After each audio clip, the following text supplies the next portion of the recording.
Kita masih lagi bersama dengan Rasulullah SAW melalui karangan Syekh Shafiur Rahman Al-Mubarakfuri, sebuah kitab berkaitan dengan sirah Rasulullah SAW yang menceritakan perjalanan hidup Nabi selama 63 tahun.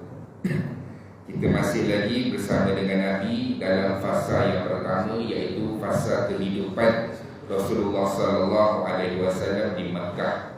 Kita masih lagi berada di Makkah, tuan-tuan. Kita belum berhijrah lagi. Kita masih lagi bersama dengan Rasulullah SAW, di mana pertemuan yang lepas kita dah lihat bagaimana keislaman Sayyidina Hamzah. Bagaimana keislaman Sayyidina Hamzah. Dan kita lihat juga bagaimana perjalanan orang-orang yang pergi berhijrah ke Habsyah, bagaimana mereka ini telah pun dihadiri oleh dua orang perwakilan yang bertemu dengan Raja Najasyi untuk meminta supaya dipulangkan orang-orang Islam ini. Kemudian kita dah lihat juga keislaman Sayyidina Hamzah, dan insya-Allah hari ini kita akan sambung tajuk yang seterusnya, iaitu keislaman Sayyidina Umar. Pengarang kitab kita ni memasukkan tajuk khas, dan tajuk khas dia Islamnya Hamzah dan Islamnya Sayyidina Umar. Sebab apa? Sebab kita akan tengok sekejap lagi ni figura besar di mana Islamnya ini memberikan sedikit cahaya dan juga kekuatan buat umat Islam pada ketika itu. Ada riwayat bagi tahu bahawa sesungguhnya sebelum Islam lagi, Sayyidina Umar ni, dia ini tidaklah membenci Islam secara total. Maksudnya sebelum Islam, Sayyidina Umar ni, dia tengok orang Islam ni, dia ada rasa kagum.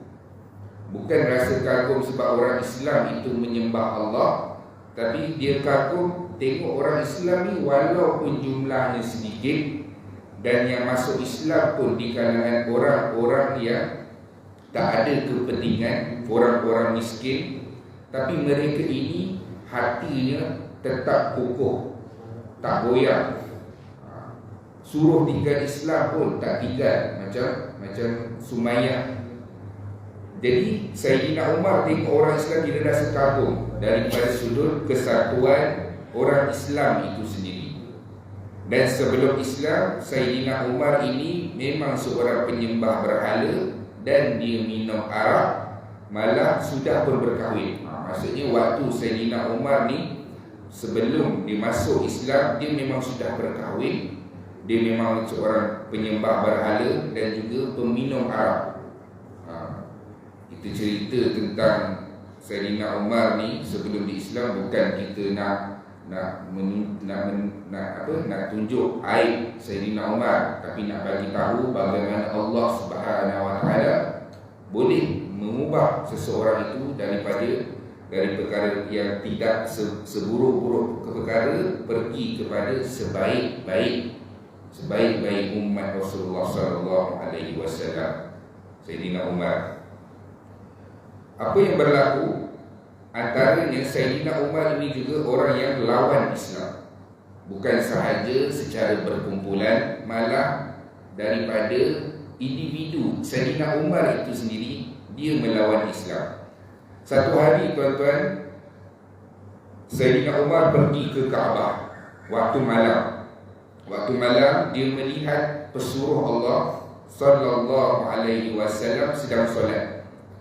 Dan ketika itulah dia mendengarkan bacaan Al-Quran, iaitu surah Al-Haqqah yang dibacakan oleh Rasulullah SAW.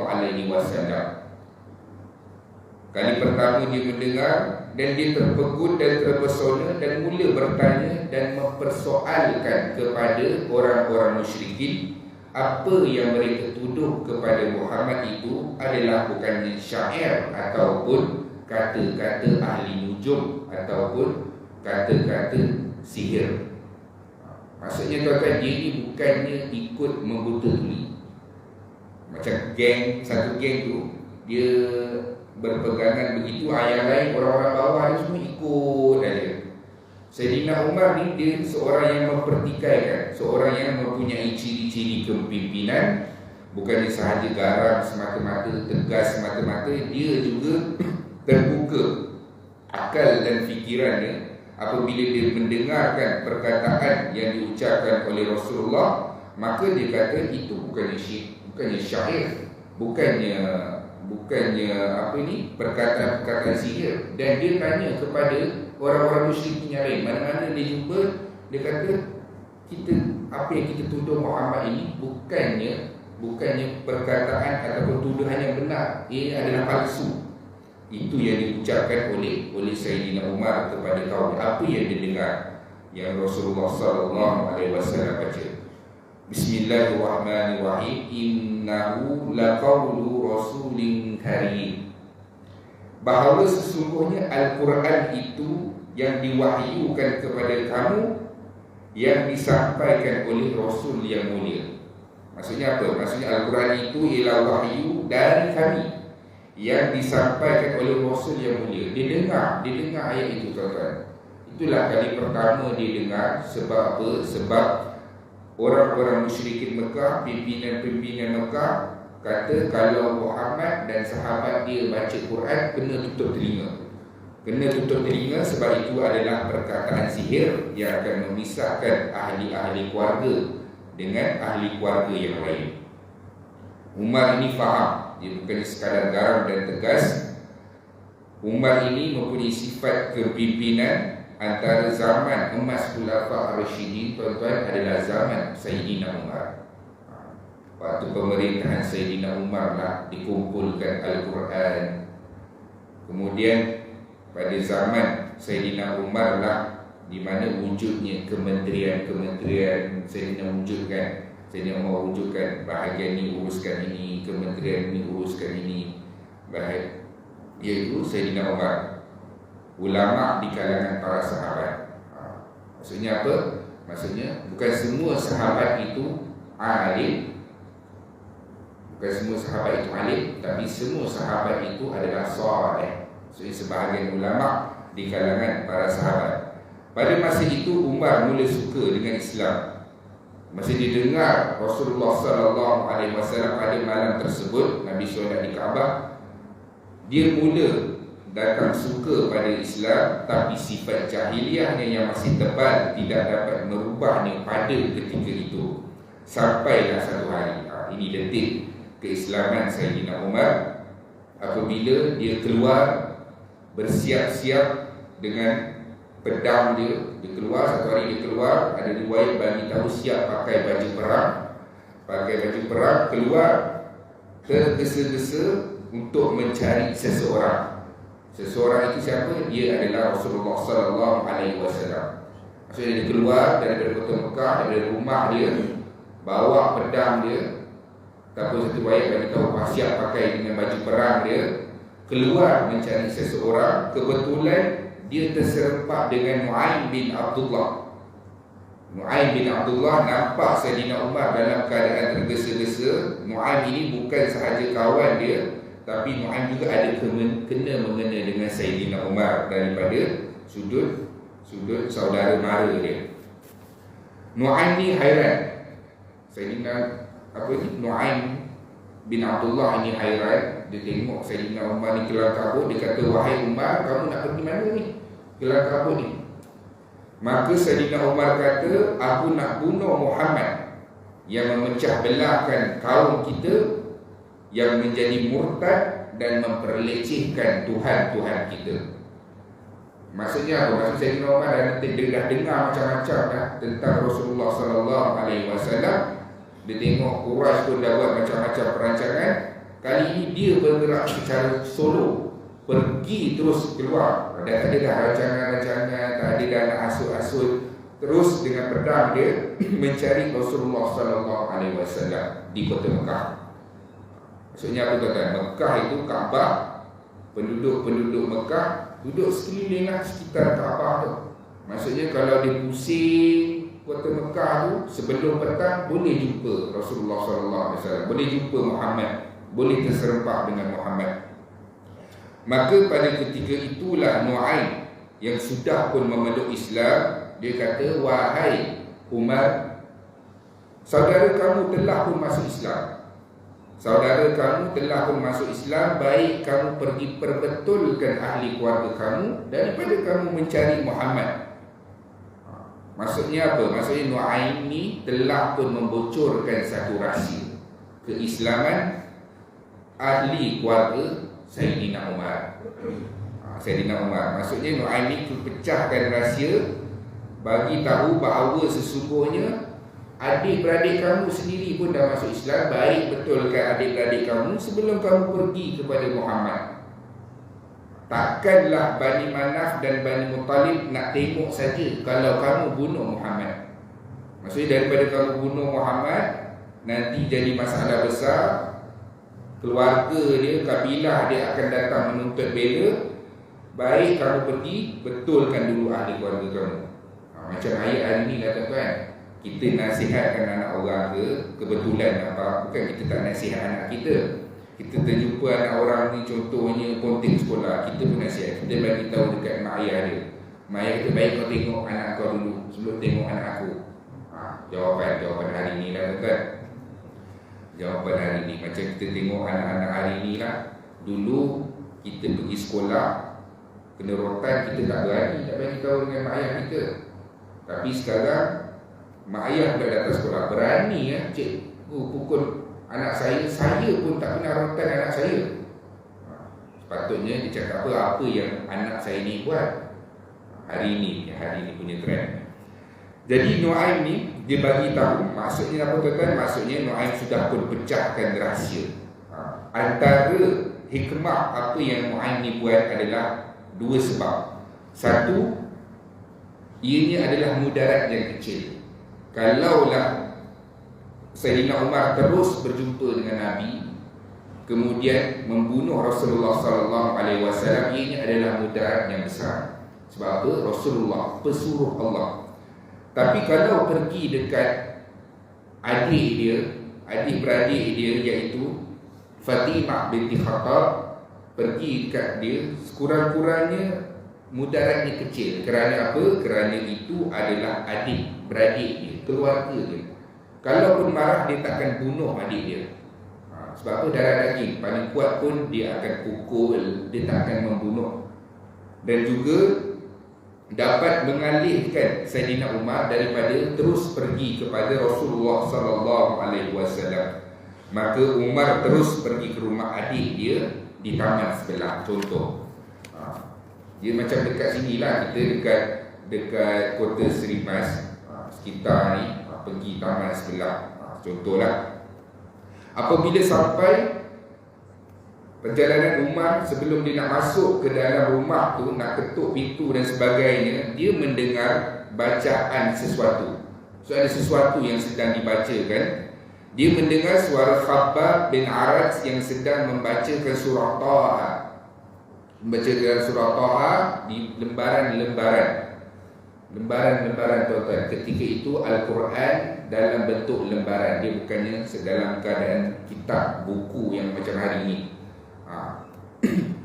5 helai dekat rumah sahabat sekian, 1 surah dekat rumah sahabat sekian, ditulis dan dia tidak dikumpulkan.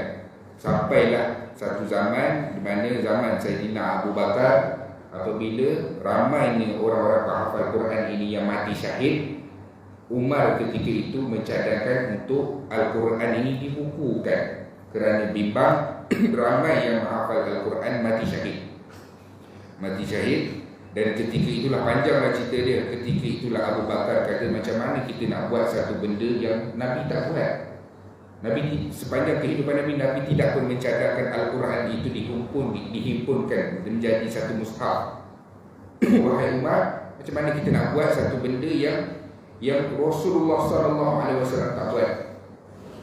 Lalu ketika itulah Sayyidina Umar bagi tahu, wahai Abu Bakar, sesungguhnya pengumpulan Al-Quran ini perlu dilakukan. Ketahuilah Abu Bakar, sesungguhnya ini adalah perkara yang baik demi menjaga kemaslahatan bahawa Al-Quran ini dapat kita sebarkan ke seluruh alam dan kepada umat yang seterusnya, generasi yang seterusnya.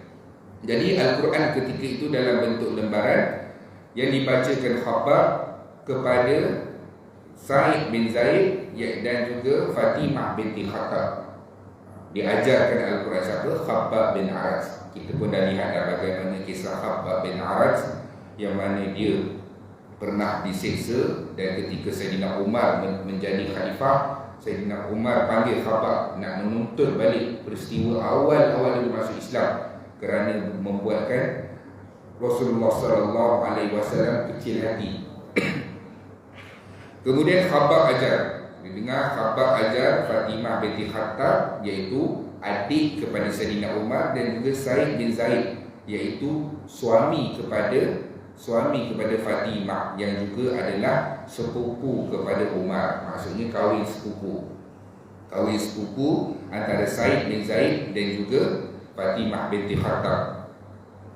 Bila Umar datang dengan bunyi, kita lah kalau ayah kita balik, kita duduk dalam rumah, dengar bunyi kereta pun kita dah tahu dah, ayah balik. Dengar bunyi motor pun dah tahu ayah balik. Begitulah juga bila dengar Sayyidina Umar datang dengan bunyi geduk-geduk jalan dia tu, adik dia ni Fatimah dia kata Umar datang. Dan ketika itulah Khabbab bin Arat yang dengar itu, dia terus menyuruh, tuan-tuan.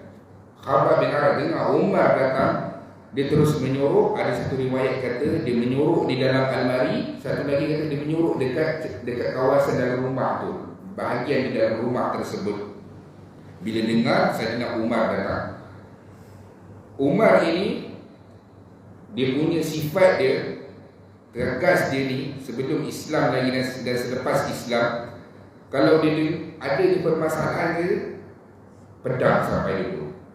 Kalau ada Rasulullah di sebelah, dia akan minta, ya Rasulullah, izinkan saya penggal kepada si kafir ini. Macam contoh kisah Yahudi yang minta Rasulullah bayar hutang. Dituduh Nabi bahawa Nabi ini adalah orang yang giat bayar hutang. Umar ada dekat sebelah, Nabi ada dekat sebelah. Dia kata, ya Rasulullah, izinkan saya penggal kepada si kafir ini. Tuan-tuan, itu Sayyidina Umar dengan ketegasan dia dan sebagainya. Terus dia masuk dan sembunyikan Al-Quran. Umar masuk, Umar kata, apa yang aku dengar tadi? Sayyidina Umar kata apa yang aku dengar tadi? Lalu adik di Fatimah jawab bahawa sesungguhnya ianya hanyalah perbualan kami suami isteri. Nampak? Fatimah cuba menyembunyikan sesuatu. Sayyidina Umar kata, apa yang aku dengar tadi? Adik dia kata, Fatimah kata, hanya perbualan kami suami isteri. Bohong, aku mendengarkan sesuatu yang kamu katakan. Kamu berbohong. Terus Sayyidina Umar ni dia bagi intro sikit, lepas tu terus dia pukul siapa dia? Adik ipar dia. Nampak tuan-tuan? Nampak, dia tak pukul adik dia. Sebab itulah apa yang dilakukan oleh Nu'aim bin Abdullah. Dia fikir, logik dia, kalau lah aku bagi tahu adik-adik, mungkin musibah yang menimpa itu adalah sedikit saja berbanding daripada dihalakan kepada Rasulullah SAW. Maka Sayyidina Umar terus pukul adik ipar dia, terjatuh, dan ketika itulah Sayyidina Umar kata, sesungguhnya kamu semua ni dah murtad. Sayyidina Umar kata dengan adik dia dan adik ipar dia, kamu sudah murtad. Lalu Fatimah menerpa untuk menyelamatkan suaminya. Dalam pergelutan itu, Sayyidina Umar terpukul adik perempuannya, jatuh dan sehingga berdarah. Bayangkan tuan, kita lah kalau tolak orang ada sampai jatuh dan berdarah. Betapa kuatnya fizikal Sayyidina Umar ini. Ditolak, dipukul tu, berdarah, terjatuh. Siapa dia? Adik dia Fatimah binti Khattab. Lalu bila terjatuh, Fatimah binti Khattab ni kata apa? Ya, kami Islam, kami percaya Allah dan Muhammad itu adalah pesuruhnya. Fasna'mal badala, buat apa yang kamu nak buat. Sekarang nak buat apa, buat lah. Bayangkan tuan-tuan, Fatimah masa tu dia dah kena pukul, dia jatuh. Dia kata, ya memang saya ini Islam, suami saya pun Islam. Sekarang abang nak buat apa, buat. Nampak tuan-tuan, tegas ni muslimah zaman Rasulullah SAW. Dan bila Umar tengok adik dia dalam keadaan berdarah, terjatuh tuan-tuan, mula timbul rasa kasihan, lalu mengendurkan kemarahan Sayyidina Umar.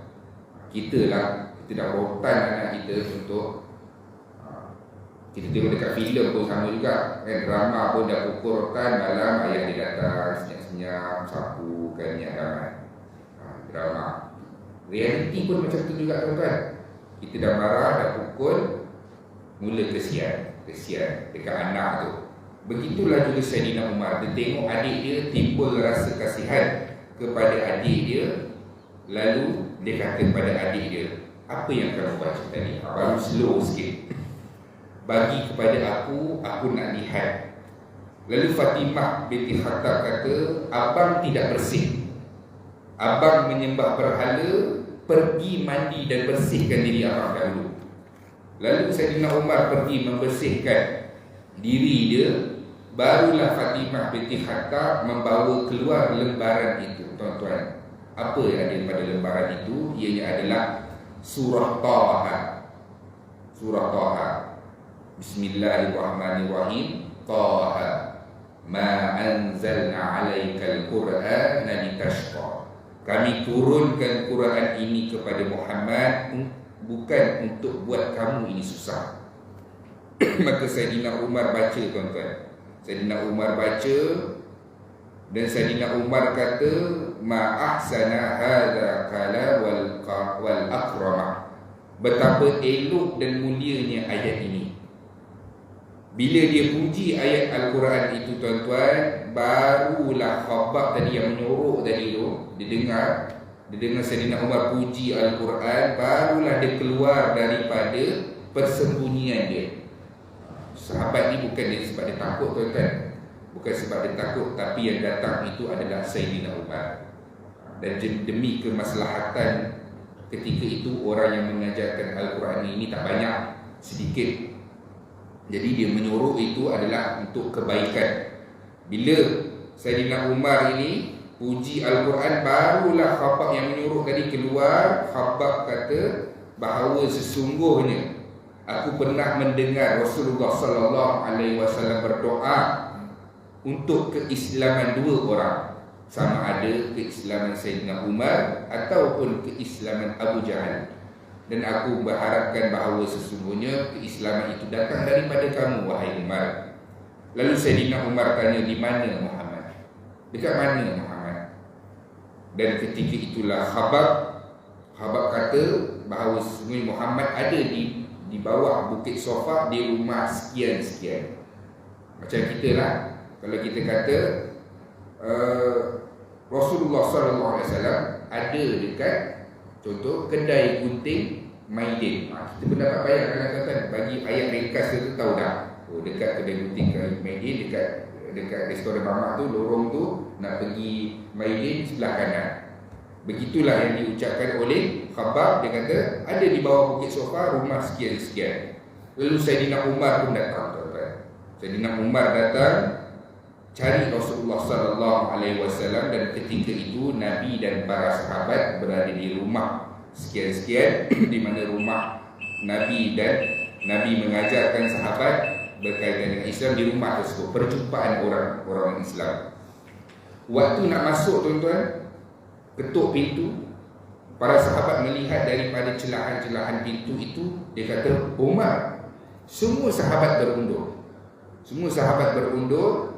kecuali Hamzah. Hamzah bangun. Dia kata apa? Dia kata, kalau Umar datang dengan tujuan yang baik, kita akan layan Umar sebagai tetamu yang baik. Tapi kalau Umar datang dalam keadaan berniat jahat, maka pedang yang dia bawa itu akan membunuh diri dia. Nampak, tuan-tuan? Sayyidina Hamzah. Bagaimana kita lihat waktu kisah keislaman Hamzah, baru balik daripada memburu singa, tuan-tuan. Memburu singa dengan busur panah dia lagi, dengan kegagahan dia. Ini baru betul buku bertebu dengan luas. Sayyidina Hamzah dia tak panggil geng, dia seorang-seorang saja. Macam kita sekarang ni panggil geng. Apa ni? Contohlah, kerana sekarang ni punya. Lalu Nabi kata ke tepi Hamzah.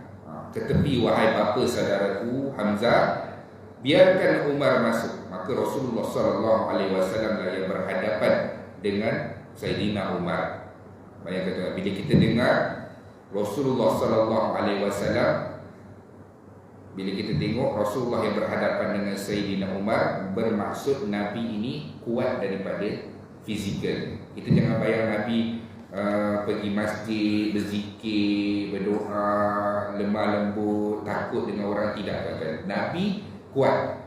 Kita pernah cerita dahulu bagaimana Rasulullah sparring dengan Rukanah. Rukanah ni siapa? Dia adalah penggusti Mekah.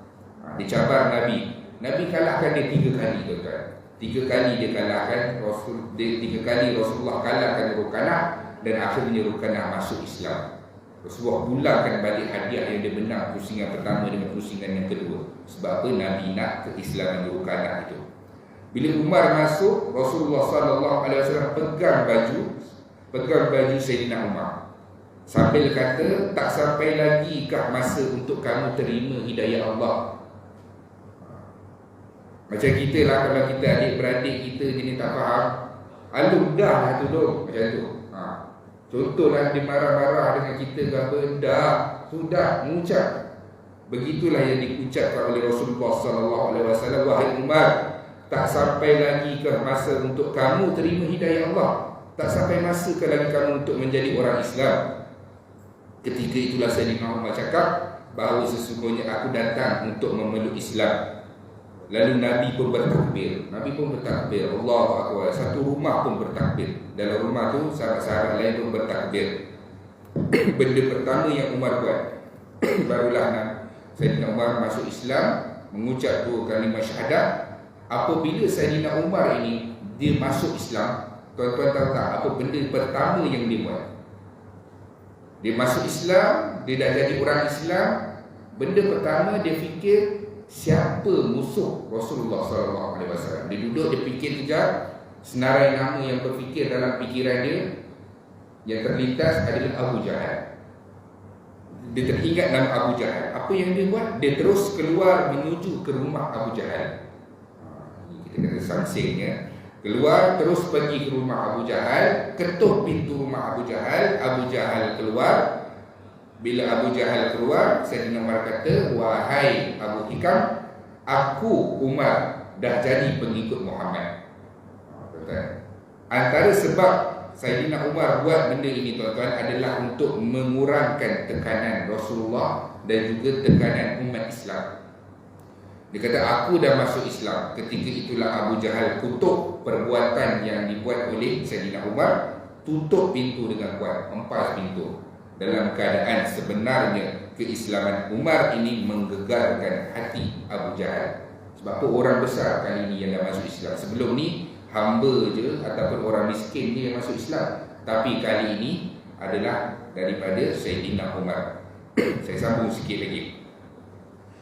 Waktu itulah Quraisy pergi beramai-ramai ke rumah Umar untuk bunuh Sayyidina Umar.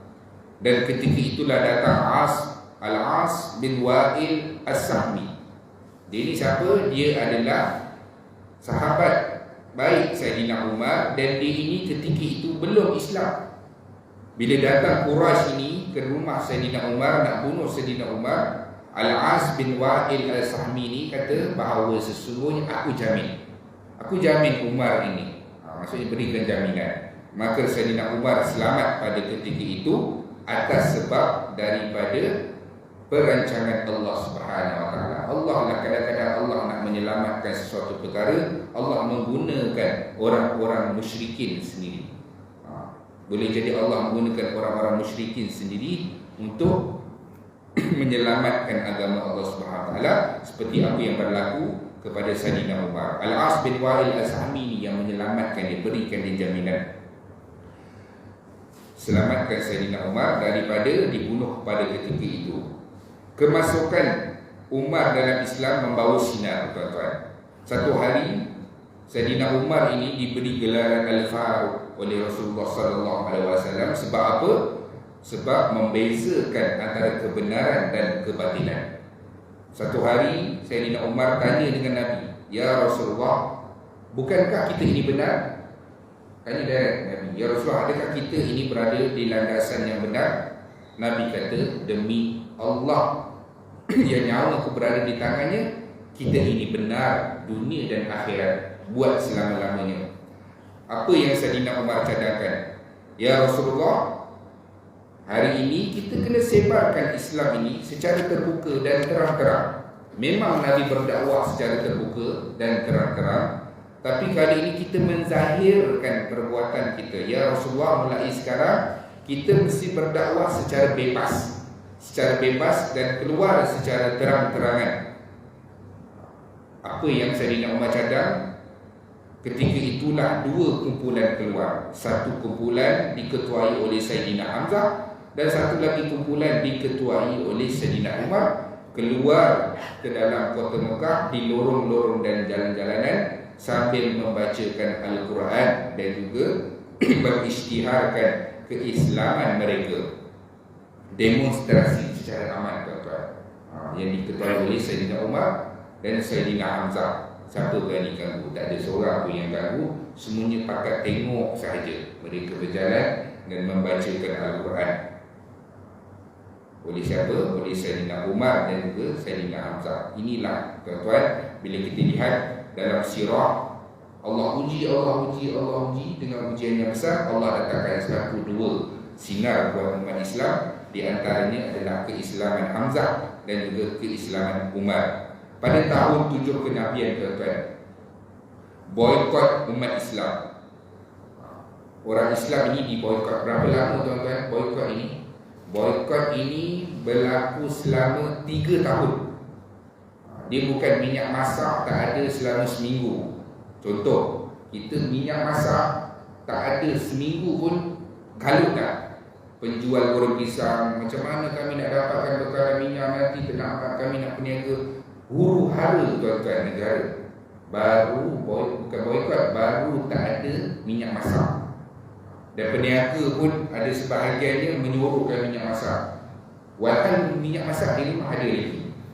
Cuma pengeluaran minyak masak pada ketika itu tersekat.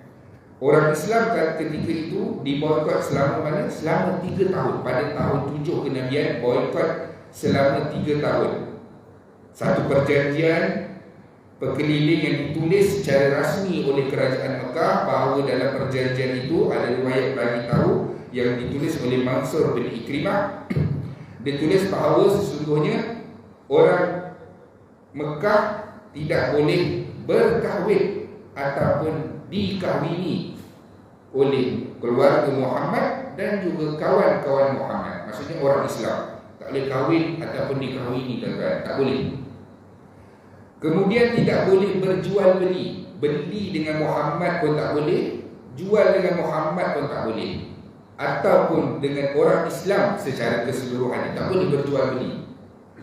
Kemudian Quraisy ini bagi tahu bahawa sesungguhnya perkara ini akan berterusan dan kami tidak akan berlebut sehinggalah mereka menyerahkan Muhammad untuk dibunuh. Boykot ini sampai bila? Sampailah mereka serahkan Nabi untuk dibunuh, barulah selesai daripada boykot ini. Habis tulis perjanjian itu, tuan-tuan, lumpuh tangannya orang yang menulis perjanjian tersebut, dan perjanjian tersebut ditulis dan ditampalkan di satu tempat yang paling mulia di dalam Kaabah, tuan-tuan, selama 3 tahun. Kenapa 3 tahun? Adakah mereka ini menyerahkan Rasulullah? Tidak.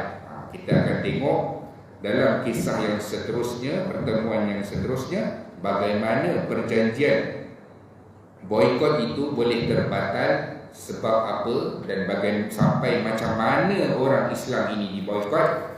Bukan sahaja orang Islam, keluarga Rasulullah SAW daripada Bani Hashim dan Bani Muttalib juga turut bersama dengan Rasulullah SAW waktu ketika diboykot itu, tuan-tuan. Sebab apa? Orang Arab ni walaupun dia tak Islam, tapi sifat kekeluargaan itu atas dasar keluarganya, kabilahnya mereka, nama keluarganya itu, mereka pun akan sama-sama turut menyokong Rasulullah SAW. Jadi sekarang itu dulu, insyaAllah kita akan sambung pada pertemuan yang seterusnya. Kita akan lihat bagaimana peristiwa boikot itu terbatal, dan kita akan lihat juga sampai macam mana orang Islam itu diboikot pada pertemuan yang seterusnya, insya-Allah. Wallahu a'lam. Yang baik datang dari Allah, yang lemah adalah kelemahan saya sendiri. Moga-moga asbab kita mendengar sirah Nabi, Allah himpunkan kita di mahsyar nanti bersama dengan Rasulullah sallallahu alaihi wasallam. A'udzu billahi minasyaitonir rajim. Bismillahirrahmanirrahim. Alhamdulillahirabbil alamin, wassalatu wassalamu ala asyrafil anbiya'i wal mursalin wa ala alihi wa sahbihi ajma'in. Ya Allah, ya Tuhan kami, ampunkanlah dosa-dosa kami, dosa kedua ibu bapa kami, dosa ahli keluarga kami, dosa rakan-rakan kami. Ya Allah, ya Tuhan kami, bantulah kami mentaati perintah-Mu, bantulah kami dalam meninggalkan segala larangan-Mu. Ya Allah, ya Tuhan kami, terimalah amal ibadah kami, solat kami, puasa kami, zikir kami, bacaan Quran kami, sedekah kami sebagai pahala yang diterima di sisi-Mu, wahai Allah. Ya Allah, ya Tuhan kami, permudahkanlah sakit sakaratul maut kami, ya Allah. Matikan kami dalam keadaan husnul khatimah, jangan matikan kami dalam keadaan su'ul khatimah. Jadikan kubur kami sebagai taman syurga, jangan jadikan kubur kami sebagai lubang-lubang neraka. Ya Allah, ya Tuhan kami, bangkitkan kami dalam keadaan Engkau redha dengan kami, wahai Allah. Berilah buku amalan kami dengan tangan kanan kami, jangan beri buku amalan kami dengan tangan kiri kami. Ya Allah, ya Tuhan kami, permudahkanlah proses timbangan mahsyar kami nanti, ya Allah. Ya Allah, ya Tuhan kami, pimpinlah kami dalam meniti titian sirah-Mu, ya Allah. Ya Allah, ya Tuhan kami, himpunkan kami, kedua ibu bapa kami, ahli keluarga kami, rakan-rakan kami ke dalam syurga Firdaus tanpa hisab dan azab, dan jauhkanlah kami daripada azab api neraka Jahannam. Rabbana atina fid dunya hasanah wa fil akhirati hasanah wa qina adzabannar. Wa sallallahu ala sayyidina Muhammad wa ala alihi wa sahbihi wasallam. Walhamdulillahi rabbil alamin.